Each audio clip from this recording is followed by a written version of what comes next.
बिस्मिल्लाहिर्रहमानिर्रहीम अस्सलाम वालेकुम माय यूट्यूब फैमिली। कैसे हैं आप? उम्मीद है बिल्कुल ठीक ठाक होंगे। अल्हम्दुलिल्लाह हम भी बिल्कुल ठीक ठाक हैं। अल्लाह ताला आप सबको अपने हिफ्ज़ व अमान में रखे, आमीन सुम्मा आमीन। तो व्यूअर्स, आज संडे का दिन है और सुबह सुबह का टाइम है, तो मैं गूंद रही हूँ आटा। तो आटा गूंदते हुए मैं यूज़ कर रही हूँ चक्की का आटा, जिसे हम लाल आटा भी कहते हैं। तो इस आटे की ये ख़ुसूसियत है कि इसके अंदर ना छान होता है, जिसे हम ब्रान भी कहते हैं। तो वो मैं निकालती नहीं छान के, मैं इसी तरह ही आटा जो है इसे गूंद लेती हूँ। और इसमें देखिए मैं पानी डाल के ना इसे छोड़ रही हूँ, क्योंकि जब इसके अंदर पानी डाल के थोड़ी देर के लिए छोड़ दूँगी ना, तो कुछ 5-7 मिनट के बाद ना ये जो ब्रान है इसके अंदर, जिसे हम छान भी कहते हैं, ये सारा ना फूल जाता है। तो फिर आटा बड़ी आराम से गूंद जाता है, वरना इस आटे को अगर फ़ौरन से गूंदे तो फिर ज़रा खुरदरा सा रहता है। लेकिन अगर कुछ देर पानी डाल के छोड़ दें तो फिर बड़ा ही नरम मुलायम सा आटा गूंदता है। और ये आटा जो है ना सेहत के लिए बड़ा अच्छा होता है। तो इसलिए अपने घरों में ना हमें चाहिए कि हम वाइट आटे के बजाय ना ये वाला आटा जो है ना इसका इस्तेमाल करने की ना बच्चों को आदत डालें। शुरू-शुरू में मुझे बहुत ही मसला हुआ, क्योंकि हम लोग गंदम पिसवाते हैं, तो ये पत्थर वाली चक्की से ही आटा पीस के आता है, तो उसमें से छान निकलता है। अगर ऐसे आम चक्की से पिसवाएँ ना तो उसमें से नहीं निकलता, ना ही वो आटा इस तरह का होता है। तो ये आटा जो है ना ये सेहत के लिए बहुत अच्छा है। और मोटापे के लिए अगर आप डाइटिंग वगैरह कर रहे हैं तो इसकी रोटी पका के खाएँ ना, तो जहाँ आप पूरी रोटी खाते हैं ना, इसमें आधी खाएँ तो पेट भर जाता है, क्योंकि इसके अंदर छान वगैरह होता है, तो वो पेट में जाके ना फूल जाता है।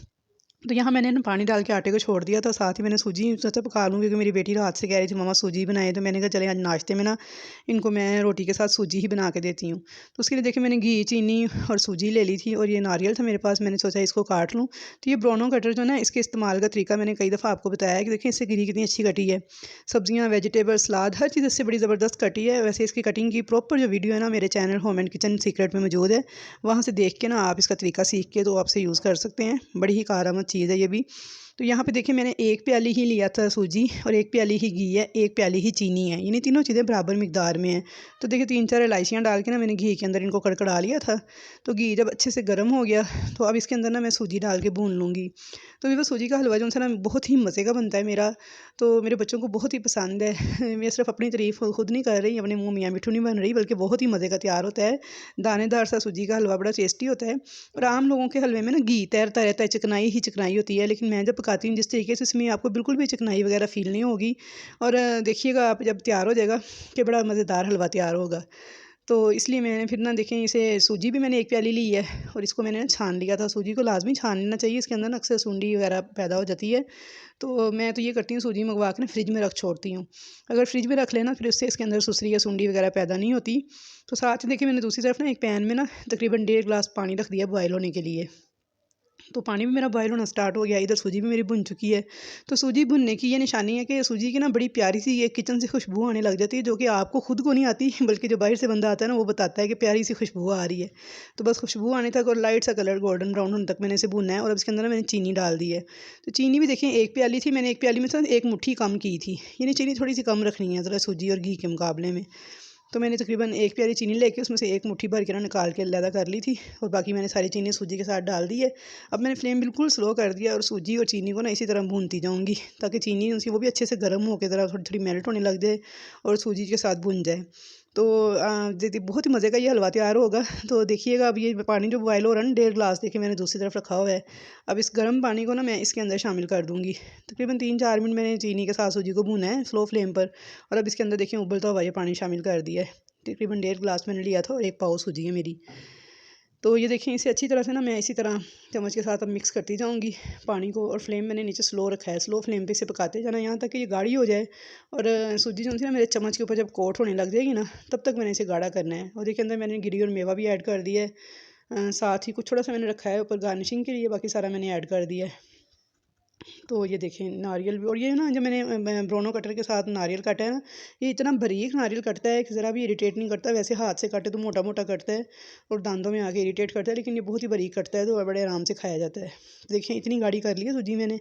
जब इतनी गाढ़ी कर लेनी है तो फिर अब क्या करना है, अब इसके फ्लेम नीचे बिल्कुल स्लो करके तो इसे कवर करके ना दम दे देना है, कम से कम 10 से 15 मिनट के लिए।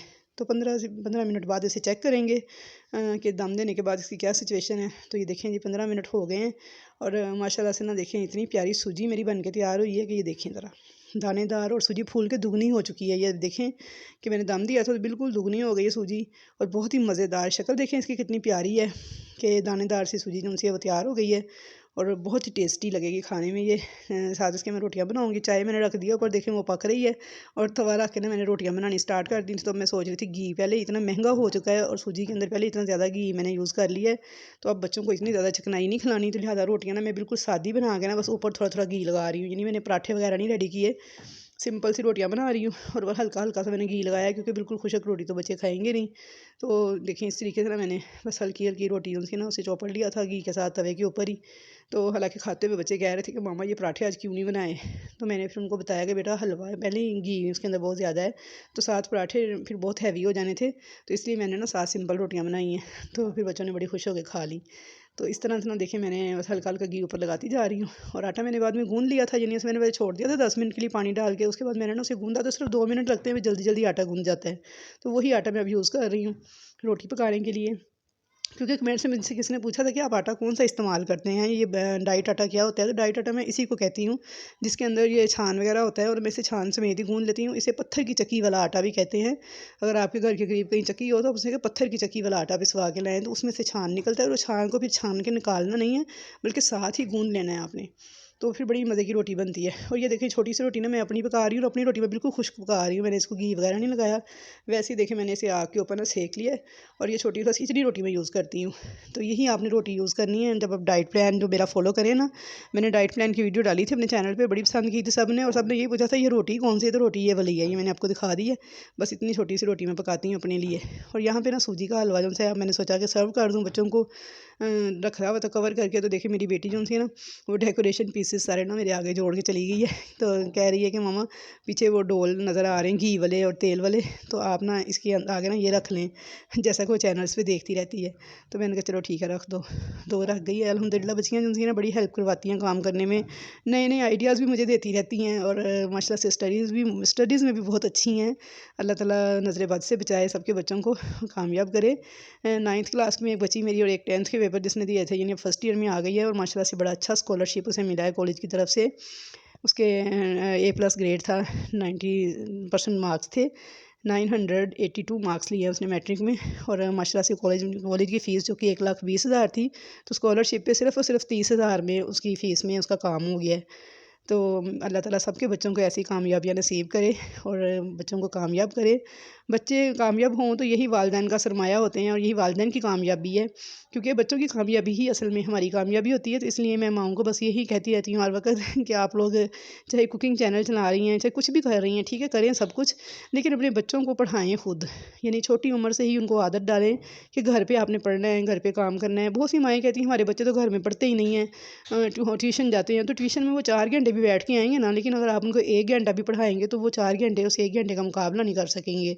ठीक है, ये मुश्किल ज़रूर है, मैं समझती हूँ। बहुत सी माएँ कहती हैं जी बच्चे तो घर में बैठते ही नहीं हैं। मुश्किल ज़रूर है, इम्पॉसिबल नहीं है।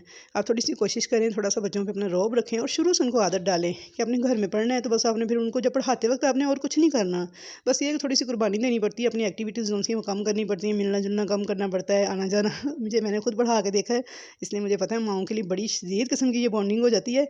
लेकिन ये है कि चलें बच्चों के लिए करना पड़ता है, तो अल्हम्दुलिल्लाह मैंने किया है, तो बड़ा अच्छा रिज़ल्ट पाया उसका। तो इसलिए आपसे भी कहती हूँ कि आप लोग भी अपने बच्चों को ना घरों में पढ़ाने की आदत डालें।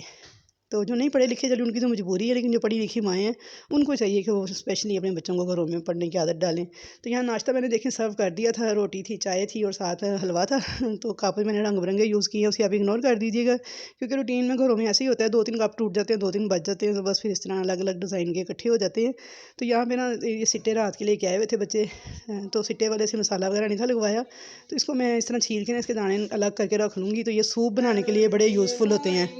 तो यहाँ ना मैंने सिट्टों के देखें सारे छिलके उतार लिए थे, और अब इनके ना मैं दाने तोड़ के रख लूँगी, तो फिर सूप में यूज़ करूँगी। सर्दियों में बड़े मज़े के लगते हैं, और क्योंकि ये उबले हुए सिट्टे हैं, तो इसलिए इनको गलाना भी नहीं पड़ेगा। इसी तरह बस मैं तोड़ के दाने इनके तो फ्रीज़ कर लूँगी। तो ये था आज का छोटा सा व्लॉग। तो उम्मीद है कि ये व्लॉग आपको बड़ा पसंद आएगा। व्लॉग पसंद आए तो लाइक और शेयर कीजिएगा। चैनल पर नए हैं तो चैनल को सब्सक्राइब कीजिएगा। तो इंशाल्लाह मिलूँगी अच्छे अच्छे नए नए आइडियाज़ के साथ, अच्छे अच्छे व्लॉग्स